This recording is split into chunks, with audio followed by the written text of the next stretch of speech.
Hello, my name is Daniel Kitson. I'm just making this video to explain what I use to loop and maybe some tips for you to get started with as well. So I started looping about 4 years ago. I got really into an artist called French Kiwi Juice, or FKJ.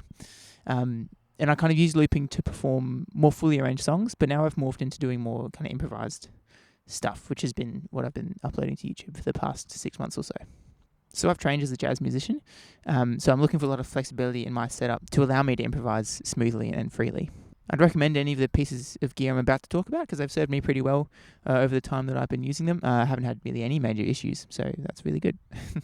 So before we get to controlling any loops, we need something to record the loops with, or to connect the audio to the computer with. I primarily play guitar and a bit of bass as well, which means I just need pretty much one input. And so I use this audio interface. This is the Behringer UMC404HD. I found it super helpful. It's got all the inputs that I need. It's got all the features that I need. And I definitely recommend it if you're looking to get started. That you can get a smaller version with just 2 inputs, which is maybe all that you need. I just have the 4 because I'm interested in maybe doing a like drum mic kind of setup, some live drums, which is actually in the shorts that I've made. I used kind of a 2 mic drum setup for that. And then between the guitar itself and the audio interface, I usually have pedals. So I have a pedal board of 5 pedals. So the first one is the Boss OC5, which is a octave pedal. Has octave down, 2 octaves down as well, and then 1 octave higher. Really interesting, like poly mode as well. So you can play chords and just have the lowest note be doubled an octave below. I think it's really helpful. I use it pretty much to like fake a bass sound, pretty much.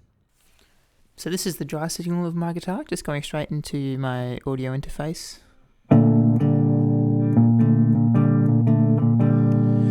So this is the first pedal, the Boss OC5. So all it's doing is adding an octave underneath the dry signal.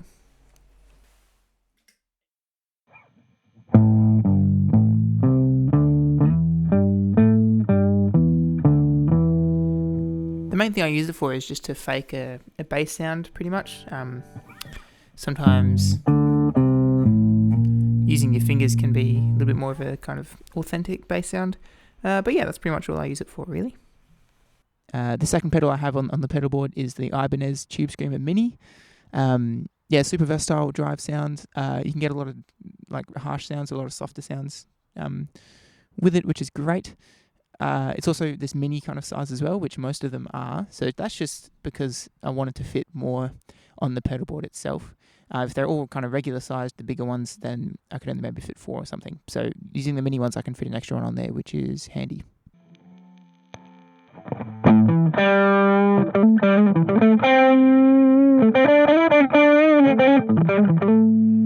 So yeah, pretty standard drive sound, nothing crazy.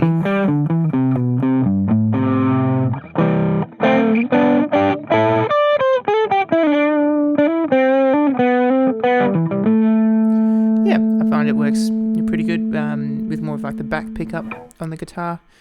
And then that main knob there is kind of the drive level. So it's set maybe around 2 o'clock at the moment, but lots of options there. Next I have 2 Valeton pedals. So one of them is the Coral Mod II, which has a bunch of different modulation effects on it. And the other one is the Coral Echo II, which has a bunch of delay effects on it. I usually use the mod for like a very soft kind of tremolo effect going all the time. I do use some of like the touch wah effect on it as well. I think it's a pretty fun sound. And then for the echo, for the delay, I use pretty much like whatever. They all sound pretty good. The reverse is probably the most fun to play with, I think. Like you've got the parameters in there which you can muck around with as well, which I find really helpful. This next one's maybe a bit more subtle. It's a bit more of a tremolo effect. I might usually have it a little bit less deep than this, but just showing you the effect for now.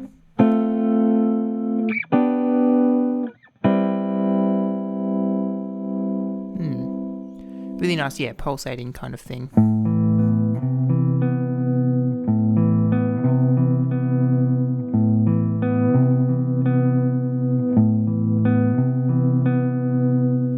And again, there's heaps of options with this pedal. So it's got all these digital effects as part of it.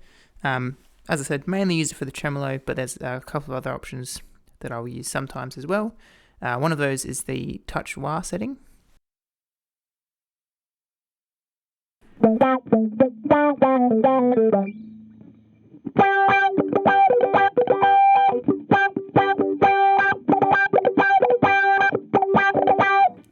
Yeah, so that's a pretty fun setting as well, for sure. The other Valeton pedal here is a delay pedal. So at the moment I've got it set to a reverse setting.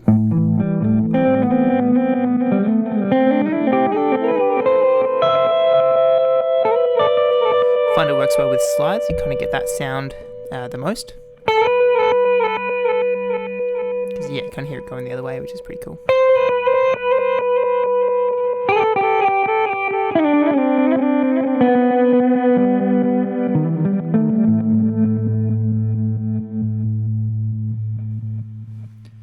Again, there's plenty of other options on this one. It's got that main knob in the middle, which you can use to select all sorts of different things, but I mainly just use it for the reverse setting. The last pedal I have on the board is the TC Electronic Hall of Fame Mini Reverb 2. Long name. It's very versatile as well, so the main thing I'm looking for in all these pedals is versatility. And this last one, you can use the app to get a bunch of different settings, presets with it.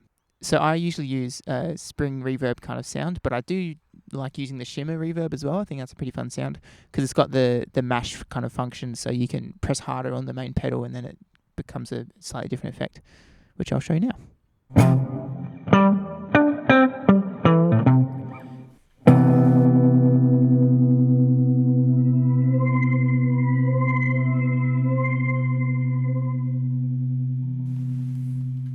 So yeah, that's a pretty fun effect to use as well. So typically I'll have the reverb and the tremolo going on pretty much all the time. I'll turn them off for a bass sound when I'm using the octave. But yeah, otherwise they're pretty much always on because I think they sound nice together.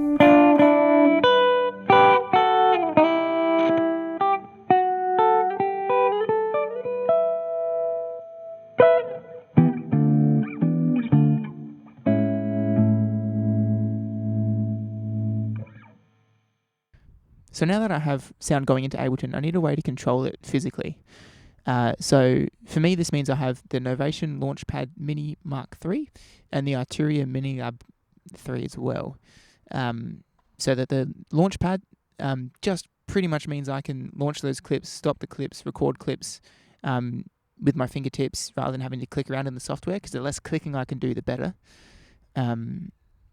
And yeah, so pretty much got those main functions there, and then it's all just laid out super easy to see and super easy to use as well. The other thing I've got then is the MIDI keyboard, the Arturia. It's super awesome little MIDI keyboard. It's got heaps of controls in it. It's got native kind of DAW integration, so it works really well with Ableton straight away. This means you can stop, start, record, launch those clips and stuff as well using the pads there. And then of course you can use those pads for drum sounds as well.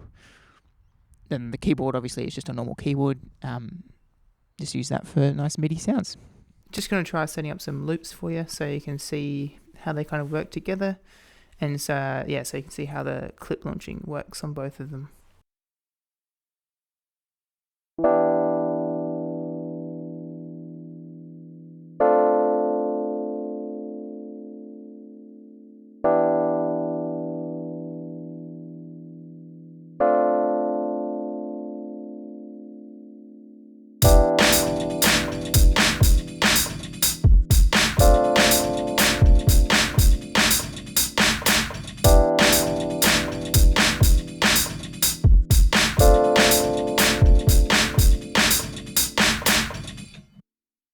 So one more pedal that I have that isn't on the pedal board is the Airturn BT200S.